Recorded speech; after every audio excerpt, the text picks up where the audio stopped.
बलौदाबाजार में सोमवार को हुए तोड़फोड़ और आगजनी की जांच अब शुरू कर दी गई है। सरकार ने दोषियों के खिलाफ सख्त कदम उठाने के लिए पुलिस और प्रशासन को निर्देश दे दिए हैं। वहीं बलौदाबाजार के कलेक्टर और एसपी को सीएम ने तलब किया गया है। आपको बता दें कि 200 लोगों की अब तक गिरफ्तारी की जा चुकी है और उनसे पूछताछ जारी है। फिलहाल इलाके में शांति है।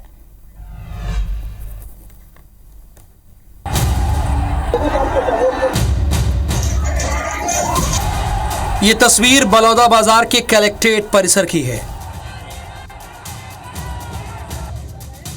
कलेक्ट्रेट और एसपी ऑफिस अब खंडहर में तब्दील हो चुका है। परिसर में जहां तहां कार और बाइक के अवशेष पड़े हैं। सैकड़ों जरूरी फाइल राख में तब्दील हो गए हैं। फिलहाल स्थिति पुलिस के नियंत्रण में है और शांतिपूर्ण है। किसी भी प्रकार की अप्रिय घटना को रोकने के लिए धारा 144 लागू कर दी गई है। बलौदाबाजार में भारी संख्या में पुलिस बल तैनात कर दिया गया है। आगजनी और तोड़फोड़ की जांच भी शुरू हो गई है। उधर पुलिस ने इस मामले में 200 लोगों को गिरफ्तार किया है, जिससे पूछताछ की जा रही है। कार्रवाई पर्याप्त हो रही है और कंटिन्यू कार्रवाई चल रहा है। आसपास के जिलों के गजेटेड ऑफिसर जो पुलिस ऑफिसर हैं उनको बुलाया गया है। मुझे जो जानकारी उसके अनुसार 200 लोगों की गिरफ्तारी हो चुकी है। सबकी पूछताछ चल रही है और जो भी उनके साथ लिंक मिलेगा कि वो आगे जो बताएंगे किसने उनको इंट्रीगेट किया, किसने बुलाया, वो सब गिरफ्तारियाँ होंगी। तो लगातार हमारी टीम लगी हुई है और गिरफ्तारियाँ हो रही हैं। इस मामले पर सरकार संजीदगी से काम कर रही है। सीएम विष्णुदेव साय ने जहां अपना जशपुर दौरा रद्द कर दिया, मुख्यमंत्री साय ने गृह मंत्री विजय शर्मा और पुलिस अधिकारियों से ताजा हालात की जानकारी ली है। वहीं प्रदेश के गृह मंत्री और डिप्टी सीएम दिल्ली से लौटते ही देर रात 1 बजे बलौदाबाजार पहुंच गए। आला अधिकारियों के साथ मौके का मुआयना किया और लोगों से शांति बनाए रखने की अपील की। प्रदेश के डिप्टी सीएम अरुण साव ने कहा कि सरकार मामले पर गंभीर है। समाज को बदनाम करने वालों पर सख्त कार्रवाई होगी। अरे बड़ी मुश्किल से चीजें बनती हैं। लटपट में जनता के लिए सुविधाएं मुहैया कराई जाती हैं, तो आप किसको सजा दे रहे हैं भाई? अधिकारियों को थोड़ी सजा होती है। ऐसे जिसने भी किया है वो निसंदेह असामाजिक लोग हैं, उन पर तो कानूनी कार्रवाई होगी। कानून अपना काम करे। जहां तक घटना की बात है, सरकार ने इस घटना को बेहद गंभीरता से लिया है। जिन तत्वों ने, उपद्रवियों ने इस प्रकार से जो उत्पात मचाया है, उन पर कड़ी से कड़ी कार्रवाई किए जाने के निर्देश दिए हैं। इस मामले में विपक्ष ने सरकार को घेरा है। प्रदेश के पूर्व गृह मंत्री ताम्रध्वज साहू ने सीएम और गृह मंत्री का इस्तीफा मांगा है। मुख्यमंत्री को, गृह मंत्री को तत्काल इस्तीफा देना चाहिए, क्योंकि इस प्रकार की पहली घटना है और अब नहीं सही वो बदल के रही वो, ये नारा भी लग रहा है। तो ये दोनों नारे वहाँ लगने का कारण क्या होता है, इसको सरकार को समझना चाहिए। जनप्रतिनिधियों को बुलाना था, समाज प्रमुखों को बुलाना था, जो नहीं किया गया। वो तो भारतीय जनता पार्टी के कुछ नेताओं को और उनके समर्थक लोगों को बुला के बैठक लिया था। समाज के लोगों को बुला के बैठक लेना चाहिए था, तो निश्चित रूप से ये घटना नहीं होती। शांति के टापू के नाम से पहचान रखने वाले छत्तीसगढ़ की तो ऐसी फितरत नहीं थी। शांत प्रदेश के लोग कैसे उग्र हो गए, या फिर किसी सोची समझी साजिश का नतीजा है, ये तो जांच के बाद ही पता चलेगा। बलौदाबाजार से सुनील साहू के साथ तहसीन जैदी की रिपोर्ट। निश्चित तौर पर इस घटना के बाद सबसे बड़ा सवाल यही उठ रहा है कि एक शांति प्रिय प्रदेश में आखिर इतना उपद्रव कैसे और लोग इतने ज्यादा उपद्रवी आखिर कैसे हो गए। हमारे साथ इस वक्त हमारे 2 संवाददाता जुड़ रहे हैं। बलौदाबाजार यानी ग्राउंड जीरो से तहसीन जैदी, जो कल उस वक्त से वहां पर है जिस वक्त ये घटना हुई थी और लगातार खतरों के बावजूद भी लगातार वहां से रिपोर्टिंग कर रहे हैं। दूसरी तरफ सौरभ परिहार इस वक्त राजधानी रायपुर से हमारे साथ जुड़ रहे हैं, क्योंकि लगातार सरकार बेहद संजीदा है और गंभीर रूप से इसमें एक्शन ले रही है। सबसे पहले लेकिन मुझे लगता है इस वक्त जितनी जनता IBC 24 देख रही होगी, उन्हें यह जानना होगा कि इस वक्त बलौदाबाजार में क्या हालात हैं। तहसीन, इस वक्त क्या हालात है? क्योंकि देखिए, जो एक्शन लिया जाएगा, जो कार्रवाई की जाएगी, वो तो बेहद अहम है, लेकिन उससे भी ज्यादा अहम कि इस वक्त बलौदाबाजार में क्या शांति की स्थिति बहाल हो पाई है। अपडेट दीजिए।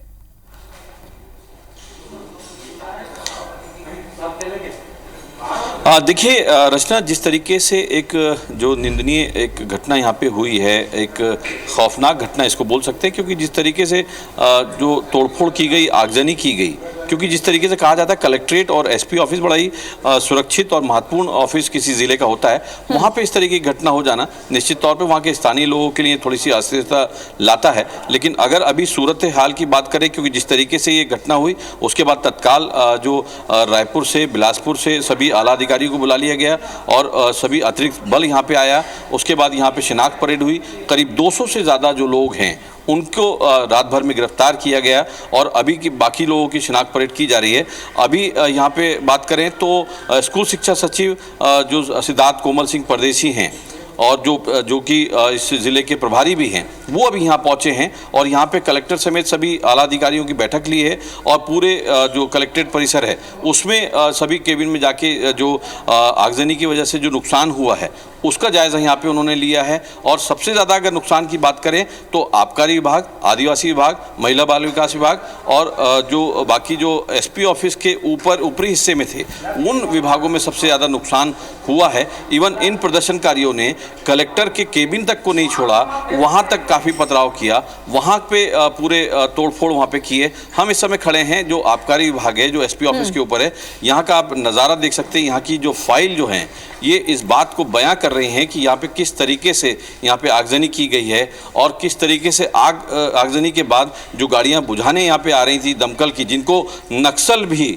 बख्श देते हैं, छोड़ देते हैं, उनमें एम्बुलेंस हो या फायर की जो गाड़ियां हो, अति आवश्यक सेवाओं की, उनको इस तरीके की हरकत नहीं करते। लेकिन जिस तरीके से यहाँ कृत्य किया है निश्चित तौर पे काफ़ी निंदनीय और पूरे जो स्थानीय लोग हैं उनके लिए काफ़ी चौंकाने वाला है। ये देख सकते हैं कि ये पूरा जो नज़ारा है ये आबकारी विभाग का है, जहाँ पे जो महत्वपूर्ण फाइलें थीं वो पूरी तरह से जल के राख हो गई हैं। यहाँ पे एक बात और बता दें कि जो वाहन जली हैं उनमें नायब तहसीलदार और जो बाकी जो अधिकारी कर्मचारी हैं उन लोगों ने पुलिस में एक आवेदन यहाँ पे दिया है और इस बात का आवेदन दिया है कि जो उनकी गाड़ियाँ जली हैं उसमें नामजद उन्होंने शिकायत की है कि इनके खिलाफ जो आयोजक करता है उनके खिलाफ यहाँ पे शिकायत की जाए।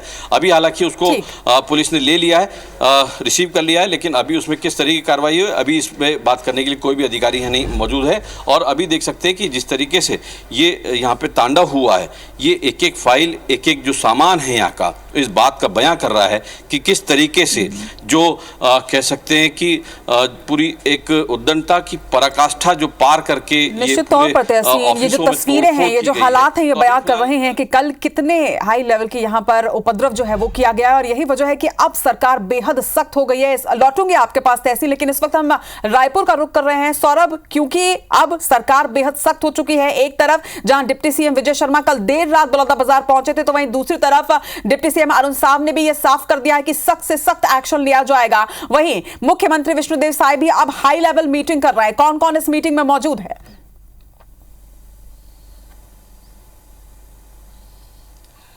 बिल्कुल, देखिए, कुछ देर पहले मुख्यमंत्री विष्णुदेव साय से गृह मंत्री विजय शर्मा ने मुलाकात की है और कल जो दौरा किए थे वो बलौदाबाजार का, उसकी पूरी जानकारी दी है कि किस तरीके से घटना हुई है। और सबसे बड़ी बात ये है कि कई लोगों के जो सामान है वो क्षतिग्रस्त किए गए हैं प्रदर्शनकारियों के द्वारा। कई लोगों की गाड़ियां जलाई गई है, 2 व्हीलर 4 व्हीलर, कई लोगों के दुकान के सामने भी जो है कई जो सारी चीजें रखी हुई थी वो भी फेंके गए। तो कुल मिला के जनता को ही नुकसान हुआ।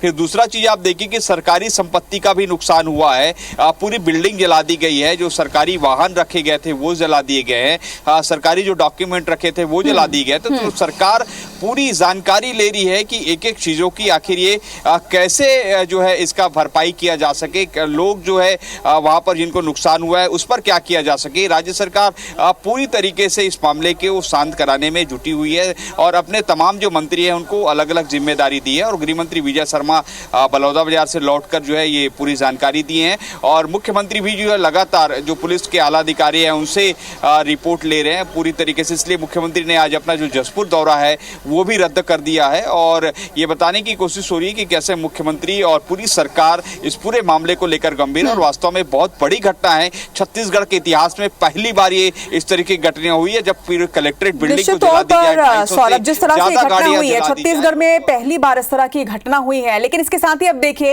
एक तरफ सरकार सख्त रुख में नजर आ रही है, एक्शन लिया जा रहा है, 200 लोग की गिरफ्तारी हो चुकी है, लेकिन दूसरी तरफ अब देखिए इसमें सियासत भी तेज हो गया है। ताम्रध्वज साहू का कहना है कि मुख्यमंत्री और गृह मंत्री तत्काल प्रभाव से इस्तीफा दें। दूसरी तरफ शिव डहरिया का यह बयान सामने आया, उनका साफ तौर पर कहना है कि समाज के लोगों के साथ में एक बैठक करनी चाहिए थी। क्या इस ओर जो सरकार है वो कदम उठा रही है?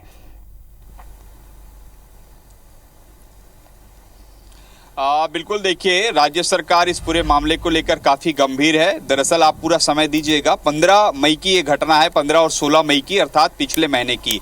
उसके बाद जैसे ही सरकार को जिला प्रशासन की ओर से जानकारी मिली, सरकार पूरी तरीके से इस मामले पर गंभीर हो गई और लगातार जो है बैठकें हुई, शांति समिति की बैठक भी हुई। और जैसे कल विजय शर्मा गृह मंत्री ने बताया कि जो है 6 तारीख को, 5 या 6 तारीख को बैठक हुई और जिसमें सभी समाज के लोगों को बुलाया गया। लेकिन सत्नामी समाज के जो लोग हैं, पदाधिकारी हैं, उन्होंने कहा कि चूंकि हमने पूरी इसकी जानकारी जो है व्हाट्सएप के जरिए दे दी है तो लोग आएंगे, उग्र प्रदर्शन नहीं होगा। ये भी जो है पूरी तरीके से कहा गया था समाज के जो प्रमुख पदाधिकारियों की ओर से। लेकिन हालात जो है दूसरे हो गए।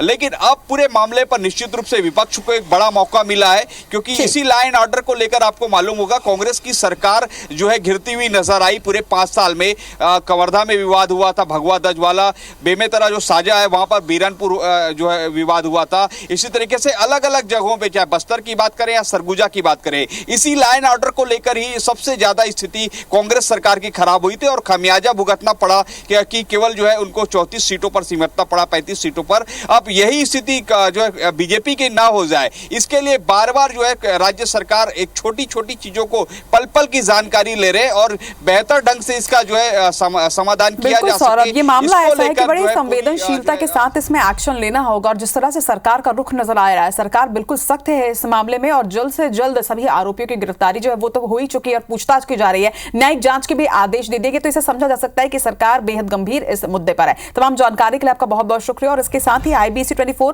बलौदाबाजार क्षेत्र की जनता से खासतौर पर यह अपील करता है, हमें पता है कि इस वक्त आप इस खबर को IBC 24 के माध्यम से देख रहे हैं और अगर आप हमें देख रहे हैं तो आप आसपास शांति जो है वो बनाए रखें और अगर आपके पास किसी भी तरह का व्हाट्सएप में कोई वीडियो या किसी तरह की खबरें आ रही हो तो आप उसे बिना जांचे और परखे फॉरवर्ड ना करें।